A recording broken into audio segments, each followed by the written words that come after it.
एक दिन एक गधा रास्ते में चला जा रहा था कि उसे एक कपड़े का थैला नजर आया। उसने जब ये थैला खोला तो हैरान रह गया। इसमें शीर की खाल रखी हुई थी। गधा बहुत खुश हुआ और उसने शीर की खाल ओढ़ ली।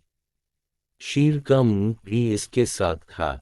आहा, ये तो बहुत अच्छी बात है। अब मैं कैसा लग रहा हूँ?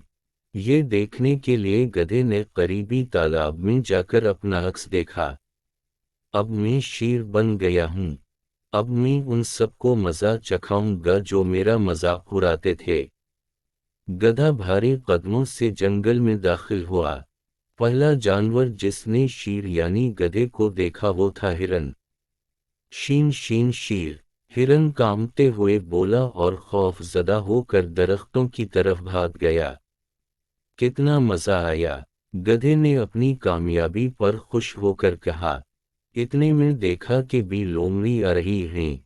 शीर साहब, आप तो बहुत मुअज़्ज़ज़, बड़े मर्तबे वाले और अच्छे जानवर हैं, आप मुझे ना खाएं।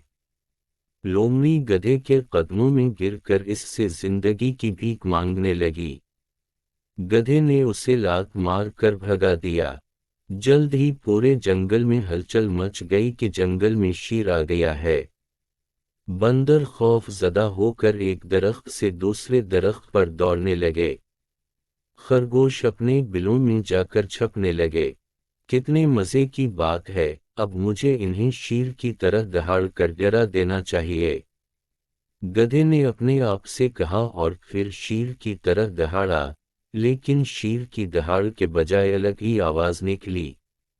नीचों, नीचों। सब जानवरों ने ये आवाज सुनी और बाहर आ गए।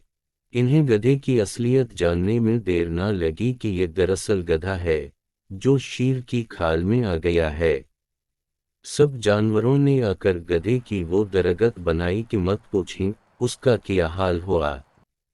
इसके बाद गधे ने तौबा कर ली कि अब जंगल के जानवरों को तंग नहीं करेगा। बेवकूफ गधा जब तक चुप रहा, इसका भरम कायम था। जैसे ही वो बोला, फौरन पकड़ा गया।